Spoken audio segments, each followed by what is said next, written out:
Welcome to The Sports Answer with Rudy Campos Jr. From the latest NBA news to the gridiron and beyond, we are diving deep into the headlines that matter most to you. Today's show is proudly brought to you by Salem Surround San Antonio, your local experts in digital marketing and audience connection. Before we break the huddle, do me a huge favor. Head over to YouTube and subscribe to The Answer Now TV. Don't miss a single highlight, interview, or heated debate. The clock is ticking, and the game is on.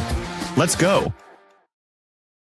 Hey, good morning, Sports Answer fans. Rudy Campos Jr. for the Sports Answer, part of Answer Now TV. Be sure to go to YouTube, hit that subscribe button so you're not left out, and kick that notification button as well so you know when we go live, as we go live every single Sunday morning to kind of recap what's going on in the sports world here at the Salem Surround Studios. Again, it's the Sports Answer on Answer Now TV. Salem Surround, 210-526-3635. And if you want the brand above all, you need that digital marketing, you need all the help for your company you can get, you call Salem Surround today, 210-526-3635. You want to hit up that website, it's going to be salemsurround.com // can't talk this morning, San Antonio. Again, that is Salem Surround, proud sponsors of us here at the Sports Answer. What do we got? We're going to go dancing, obviously. March Madness has been really, really good this past couple of days. We've seen one technically Cinderella team come through in the Texas Longhorns, but don't tell the coach that. Coach Sean Miller doesn't feel like they are a Cinderella team because, in his words, we are the University of Texas and we represent the SEC. Does he have a point there? You guys let me know. Drop those comments on this live feed. Also, we've got NIL questions. Now, we normally talk about NIL a whole lot when it comes to college football. You see the landscape kind of changing, but you see major guys, major players going from, maybe Alabama to Georgia. You see a lot of guys in, Division I, but lower Division I teams like UTSA is a prime example. You see them going from UTSA to a bigger program, University of Washington, University of, California, Southern California, USC. They go somewhere else. So we know it's affected the college football landscape. Has it affected the college basketball landscape in a sense of NIL? Why? 3 games kind of circled this past weekend, well, this past couple of days on March Madness. 2 of them number 1 seeds and 1 of them a number 2 seed. We're going to get into those games because now we're kind of starting to see what a lot of people used to call the mid-majors back in the day. And I know a lot of people don't really like that term anymore, but those mid-major teams are getting better and better. And a lot of it is because some of these higher end recruits, knowing they're not going to get the playing time that they would at a major university, are going to some of these low end Division I schools and making a name for themselves. We'll figure out if that NIL money has anything to do with that. Also, we've got a sports fans question of the week, and it's going to be regarding college basketball. It's kind of crazy to think about it, but college basketball, they only do 2 halves still, where everybody else is on 4 quarters. Does that make a difference? Jalen Waddle moves from the Miami Dolphins to the Denver Broncos. Love that move. We're going to get into that real quick here. Then we've got our NBA talk. NBA MVP race. Is it really a 3-man race? Can we still add a couple more in there before the season winds down? Plus, our Spurs Chisme, as your Spurs are back in the playoffs. They are predicted by a lot of experts to win this NBA title this season. What do you guys think? We're going to get down on Spurs Chisme, but it's March Madness time.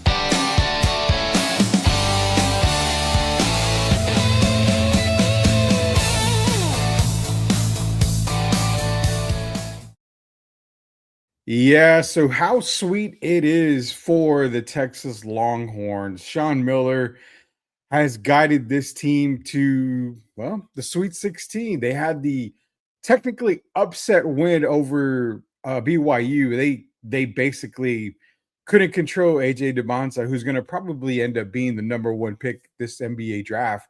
Scored 35 points, but yet the Longhorns were able to maintain BYU, move on to the second round, meet number 3 Gonzaga, and lo and behold, they beat number 3 Gonzaga. They are waiting the winner of Purdue Miami today to see who they will be facing to have the potential to go into the Elite Eight. Now, is it a crazy run for the Longhorns? Yeah. I would say Texas, pretty much, if you had that perfect bracket, Texas is the one team that pretty much threw everything out the window. Now, of course, I took teams like Utah State, High Point in that first round. I had a feeling they were going to win. I did have some losses on my bracket, but I never once gave Texas an opportunity to advance past the first round. I figured BYU had enough firepower and AJ DeBonza, who right on cue was going to dominate Texas. Was I wrong on that? Very much so. Longhorns able to beat BYU, move on to that second round, meet Gonzaga, move on to that Sweet 16. What is it? I mean, you talk about Sean Miller. A lot of people are saying Texas is the Cinderella team. I've even seen people say they have the potential to go all the way. I would say hold on, Texas fans. Hold on. Okay. It gets a lot tougher as we go. If they face a team like Purdue, who's been one of the more dominant teams all season long, that's a true test right there. You get past a Purdue team, saying Purdue gets past Miami, then I can start to believe a little bit more as you go into the Elite Eight. But it gets so tough. Why? Because a lot of teams that have already advanced are higher seeds. We're not seeing a lot of these Cinderella teams getting into that Sweet 16 right now. A lot of the higher seeds are actually moving on.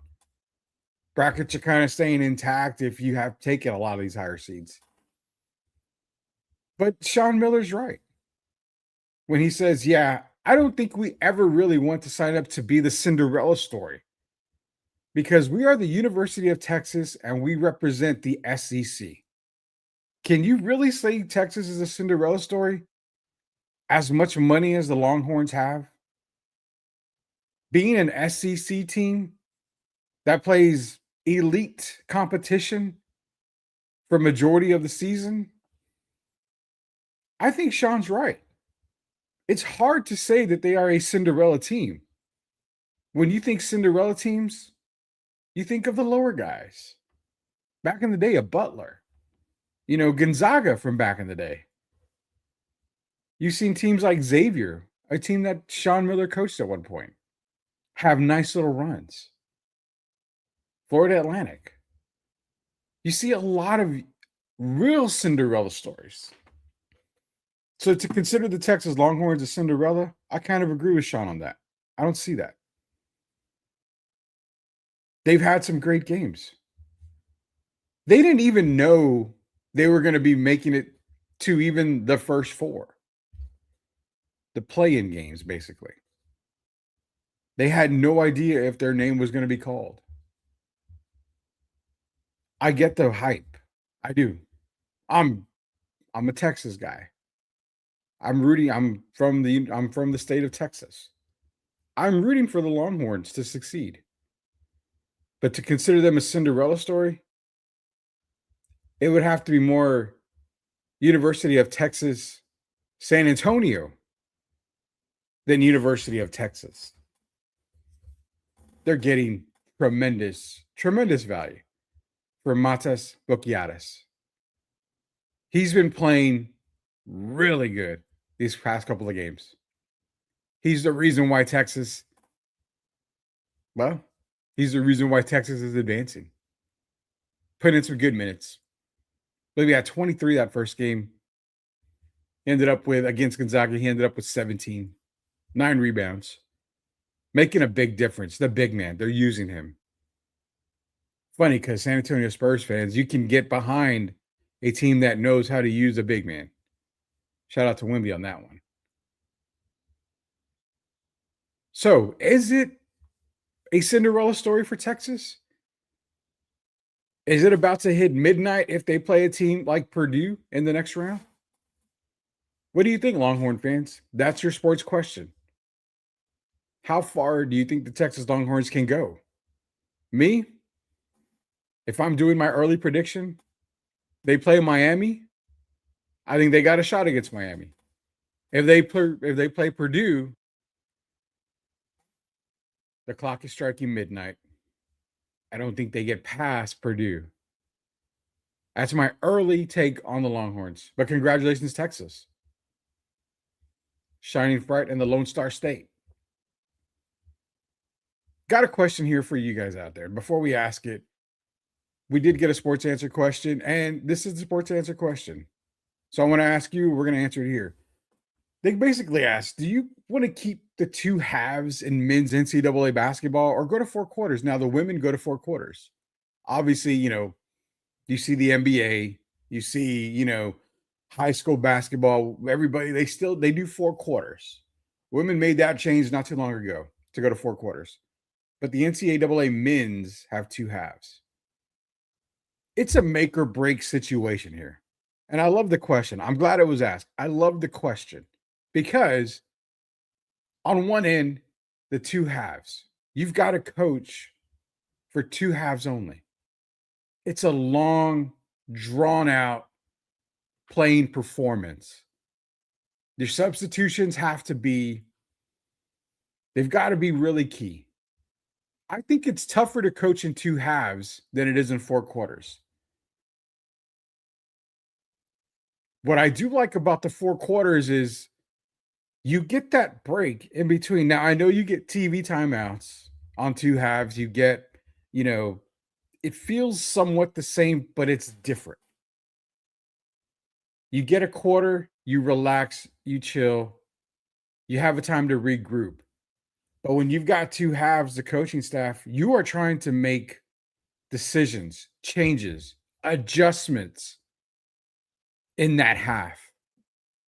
When a team goes on a run, there's no momentum killer as it is when there's four quarters in a game. I feel when you've got two halves, it makes the game a whole lot more difficult. You can see a team go on a 12-0 run, call a timeout, kind of regroup, maybe give up a basket, and that momentum just still keeps going for that other team. It's harder to control. What do you think? Do you think four quarters should be brought into men's college basketball, or do you like the two halves? That's the sports question. We get the comment, who are you talking to?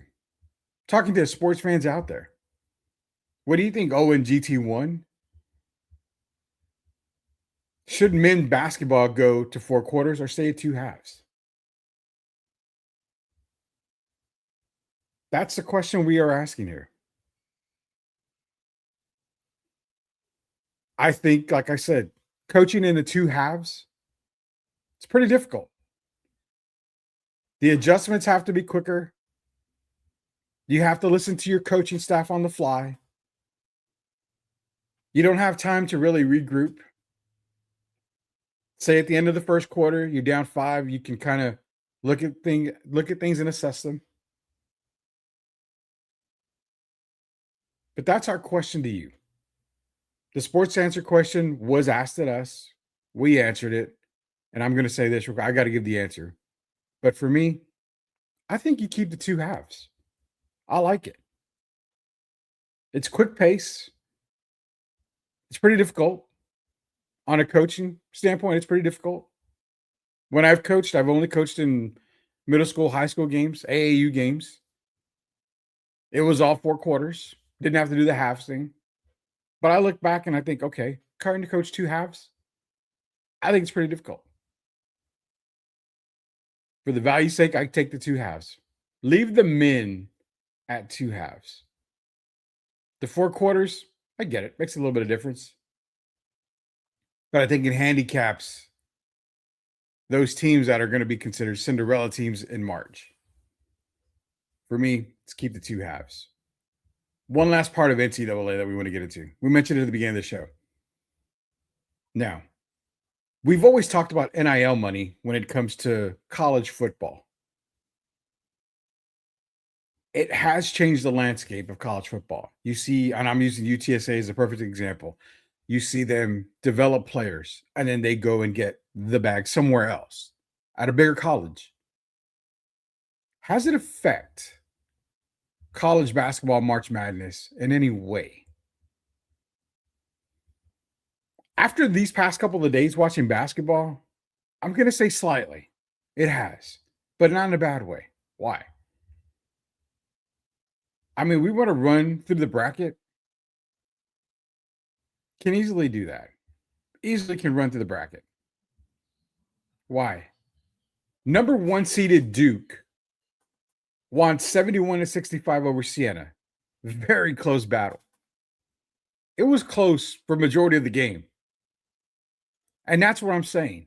You saw a mid-major, which I hate using that word, but you saw a lower-end Division I school give a top-seeded Duke a run for their money in the first round. Let's go to number 2 UConn against Furman in that first game. 82-71. Looks like it's 11-point win. These games that these top programs have been playing all year, when they play a team that is a lower end Division I team, you expect a blowout. We haven't seen that in a lot of these tournaments lately. We've seen a lot of these number 2 seeds give a run. We've seen some number 1 seeds as well upset number 16 seeds upset number 1 seeds. This year felt a lot different. I mentioned High Point. I took High Point in the first round. I've taken teams like Utah State, which was a 9 seed. But you look at High Point defeating Wisconsin by 83-82. Has the landscape changed in college basketball when it comes to March Madness because of NIL? Because you may not be able to get the bag and get the playing time at Duke, at UConn. Maybe not even at an Arkansas or a St. John's.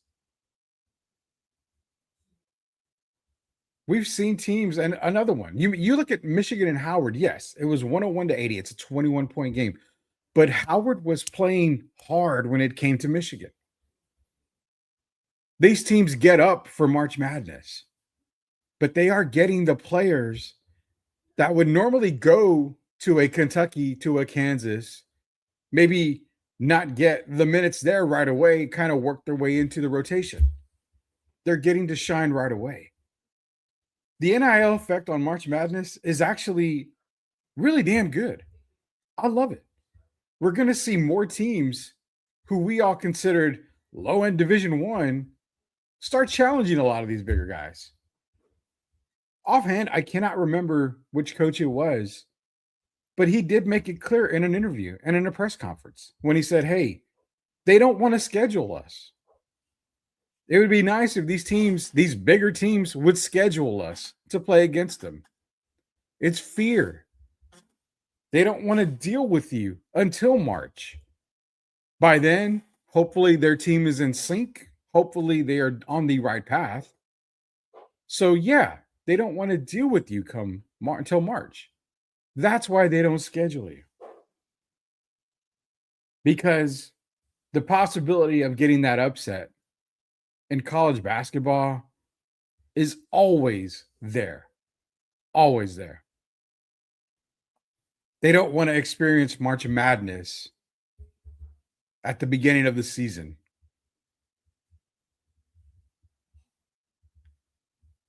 That's the March Madness talk for you guys out there.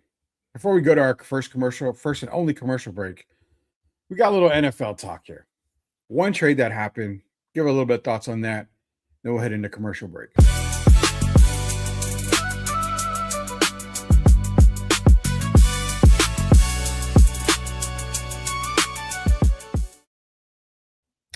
Jalen Waddle, welcome to Denver. Gets traded from the Miami Dolphins over to the Denver Broncos. Now, the way the trade works is Miami was able to get a first-round pick this year, third-round pick, and a fourth-round pick in exchange for Jalen Waddle and the 2026 fourth-round pick.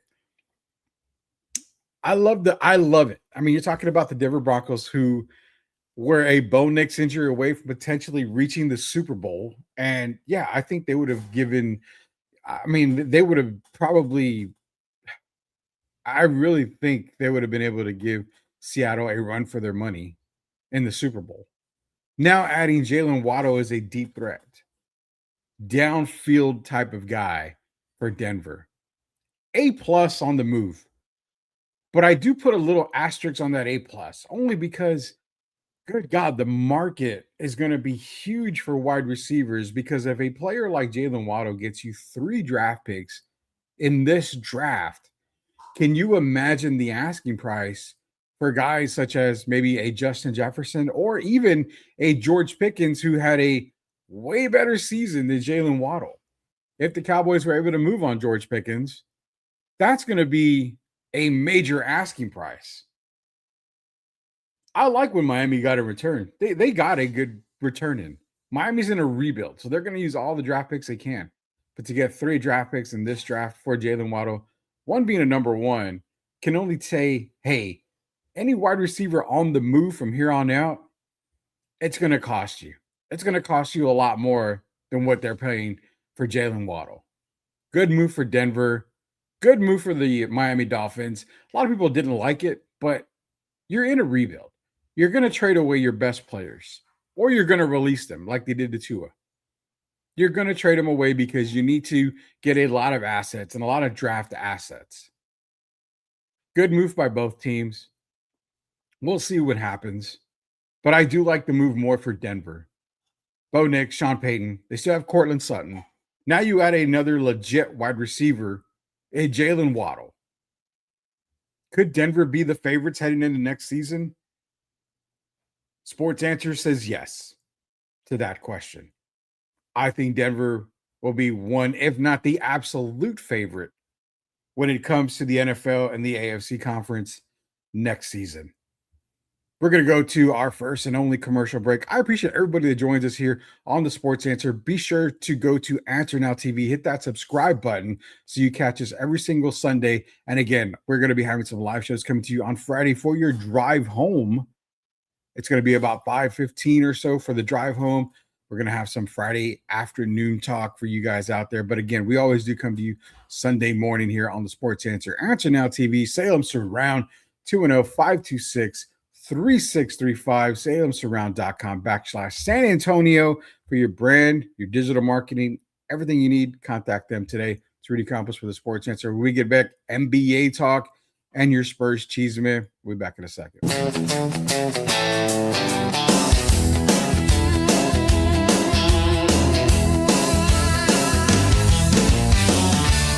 You've been watching The Sports Answer, brought to you by Salem Surround. Salem Surround is proud to be San Antonio's premier digital marketing agency, offering a wide array of services like digital audio, email marketing, online reputation management, SEO, social marketing, and more. Visit salemsurround.com, San Antonio, and stay in the game.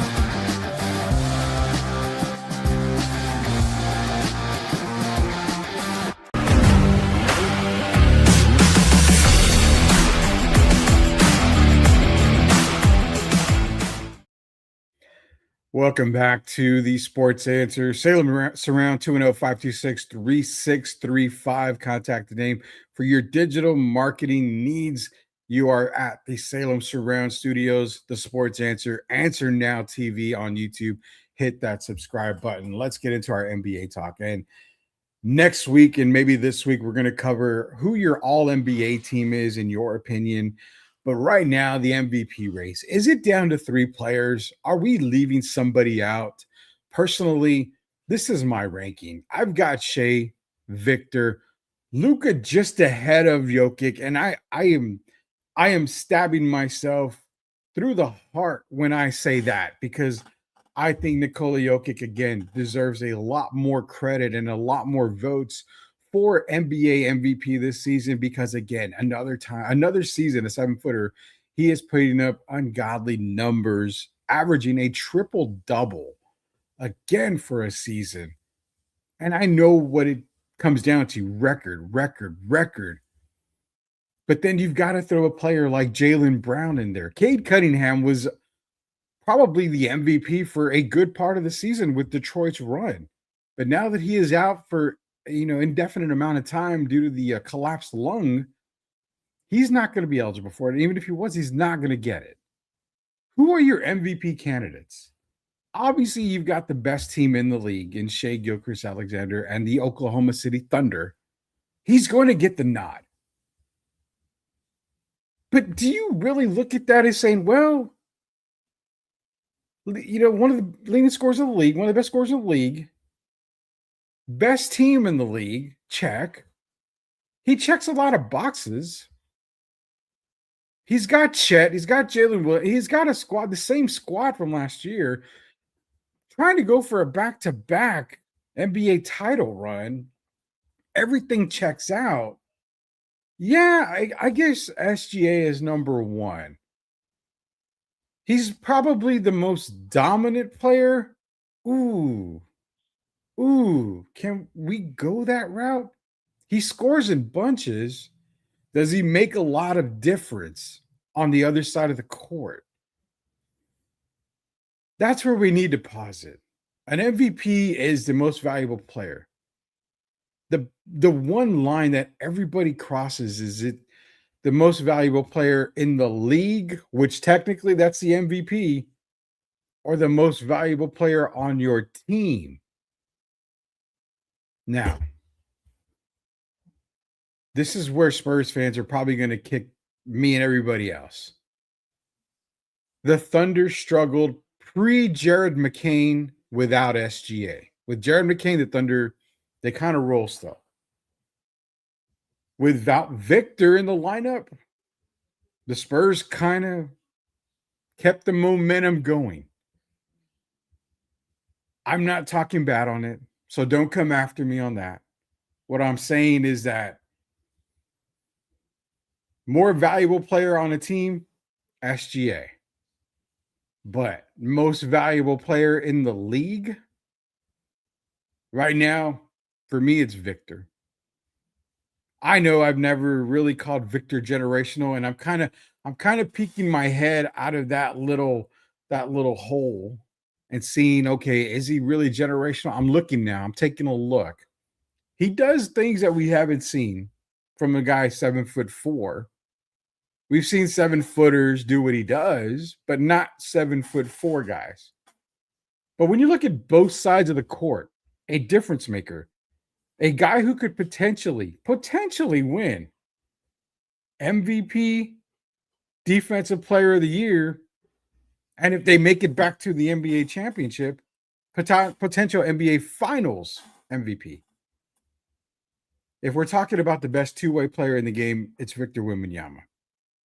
He's the MVP right now when it comes to that. You see Luka Doncic. I don't buy the Luka hype. He's putting up, he's putting MVP numbers. But I have him kind of like that 3A, maybe 3B. I could put Joker. I could make a massive case for Joker to be in that third slot. I mean, the numbers that he's putting up are great. You can't blame Joker for an Aaron Gordon injury. And even Joker's been out a good part of the season. Denver has struggled because they haven't had their full roster the entire season. When healthy, Denver's one of the most deep teams in the league. So we can't blame record on this. And I think that's where it comes down to when it comes to Victor and Shea. It's going to come down to record. Will the Spurs have to overcome Oklahoma City in order for Wemby to be named the NBA's MVP? That is the one factor that I think has to happen. I mentioned it on Spurs in Focus with Jeff Garcia, and I think he agreed with me. He did agree with me. He said, yes, the San Antonio Spurs have to be the number one seed in order for Victor to win the MVP title outright. He's changed the dynamic of San Antonio. And yes, a lot of it has to do with the coaching. A lot of it has to do with the players that they put around him. But ultimately, when you talk about the most valuable player in the league, for me, it's always been the best dominant player. And I even look at it as the biggest two-way player who's dominant on both sides of the floor. Shea cannot check that other side of the box. Luka doesn't play defense. Joker is not a defensive player. Most people can say Jaylen Brown. I put Kawhi Leonard over Jaylen Brown. You're not quite there, Jaylen. But when it comes to both sides of the court, it's always been Kawhi Leonard, who's not an MVP candidate this year, and Victor Wembanyama, who is. Sadly, we're going to have to allow record to dictate what happens in this NBA season. I do pick Shea to win the MVP because of record, but my heart definitely sits in San Antonio. And even with me taking off the Spurs fandom cap, stats are stats, records are records, difference makers are difference makers. Victor Wembanyama should be your NBA MVP at the end of the season. Spurs Chisme is up next.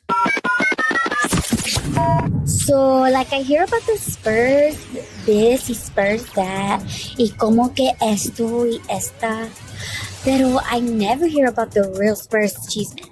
Dime, por favor. All right, your Spurs Chisme before we go here is the Spurs, your San Antonio Spurs are back in the playoffs. Yeah, you know, it didn't look too promising when they drafted Wemby. They came back with 22 wins his rookie season. You figure the health issues, the little by little climb up the hill. What were the differences? De'Aaron Fox was that with that trade that they made with Sacramento, massive difference. The drafting of Dylan Harper, huge. Stephon Castle being who he is, that was the icing on the cake. You built a team around Victor and you put a coaching staff around Victor. And guess what? You are back in the playoffs. Let's remember, Sports Answer fans, beginning of the season, I said, hey, 44 wins. They're going to be a 6th seed, 5th seed at best. So I had them in the playoffs, just not a 2nd seed. Did not have them as a 2nd seed right now. Spurs fans are rejoicing. Everything is clicking. You've got NBA expert media saying, hey, I think legitimately the San Antonio Spurs can win the NBA title this season. I've always pointed to the fact of, well, we've got to see what they do in the playoffs. I still feel that way. I'm not calling it inexperience. I'm calling it getting your feet wet. What I do hope is that you don't see the Spurs dip their toes in the water when it comes to the playoffs. Dive in head first into the playoffs. The Spurs are one of the most dominant teams. When they are healthy completely, they are unbeatable. And no, I'm not talking them up because, again, the Spurs fandom hat is on. I've taken my Spurs fandom hat every single time we do this show. You always call it like you see it. They've proven me wrong this season by getting way more wins than 44.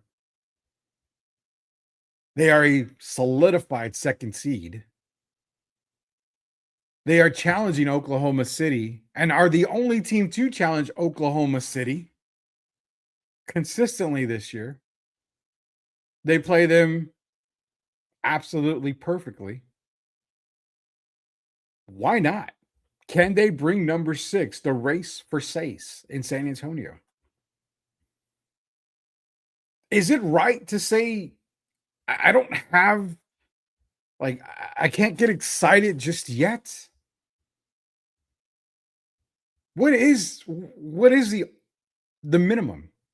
Get past the first round, get to the second round. Is it minimum Western Conference Finals or bust? Like in Spurs in Focus that we talked about? What do you think? Do you think the Spurs can bring in that 6th title this year? Are they on a path, a journey to make it happen? Let me share something that I see when I watch the Spurs team and the rest of the NBA. Keep this in mind as you continue to watch this NBA season. The Spurs team is the most calm, collective team in the league right now. They have been this season. A team that has not lost more than 2 games in a row all season. When they lose, They lose. They don't dwell on the loss. They don't complain about why they lost. They take responsibility. They accept, hey, we didn't play good. Hey, we lost the game at the end because of this. You can't coach heart. You can only coach. You can only coach and develop the players, but you cannot coach heart. You cannot instill the confidence that they have. This team is confident. I think their biggest loss was against Minnesota when they blew a lead. To me, that was the biggest loss in the season, and that was them flipping the switch. So again, this team is calm. It's cool. It's George Gervin type of ice in their veins. That's the difference between this Spurs team and everybody else in the league this season. It reminds me of that team that lost in the finals against the Miami Heat. Came back, took care of business, didn't get rattled, and just got it done. The perfect coaching staff, coaching the most complete team in the NBA. But keep your eye on the rest of the league as we head into the playoffs. Notice what I'm saying. Victor and the crew, they're just playing ball. They're having fun. They're getting it done night in and night out. And when they lose, look at the demeanor. They understand you're not a perfect team. Nobody is. And what they get out of these losses is there's more work that needs to be done. That's the difference between this Spurs team and everybody else in the league. They win, they have fun. They lose, they smile. They understand why they've lost. And they come back out and get it done the next game. A young team, yes. But boy, they've grown up a lot. And not even a full season of Spurs basketball with this collective group. Going out on a limb here. I do fear a couple of teams, especially in that first round. If they stay at number 2, you got teams like the Clippers who have played them very, very tough. In fact, the Clippers have owned the Spurs team for the past 5 years. They played them tough without Kawhi Leonard this past week. I don't fear Phoenix as much as I did because Phoenix did have their number. But then if the Spurs get the number 1 seed, you have the potential of playing Minnesota in that second round. A team that is very capable of upsetting San Antonio. Spurs fans, do you want to keep that second seed where it seems maybe a little bit less challenging? Or do you want that number 1 seed? Or does it even matter? The sports answer says, you know what? I like the Spurs' chances this year to win number 6. When they get to the finals, and if they get to the finals, I do think the New York Knicks would give them a hard time. The Boston Celtics may give them a hard time. You've seen they've been able to handle Detroit. 2 teams in the East I feel are very difficult for San Antonio. But just like all the doubters and all the people that said, no, they're still a couple of years away, they will prove everybody wrong. And that includes myself. That is the sports answer for today. Be sure to subscribe, Answer Now TV on YouTube. Hit the notification button so that way you do get notified when we are, when we're live. So Again, Sports Answer Now, Answer Now TV, Salem Surround, 210-526-3635. Go to salemsurround.com/San Antonio. You got the sports questions. We've got the sports answer. Rudy Campos Jr. Until we see you guys later on during the week. Again, Fridays are going to be we're going to be with you guys on the drive home. So be sure to hit that notification button once you subscribe so you are not left out when we go live. Shout out to everybody else that is a part of the Sports Answer. We'll see you guys next week. You've been watching The Sports Answer, brought to you by Salem Surround. Salem Surround is proud to be San Antonio's premier digital marketing agency, offering a wide array of services like digital audio, email marketing, online reputation management, SEO, social marketing, and more. Visit salemsurround.com, San Antonio, and stay in the game.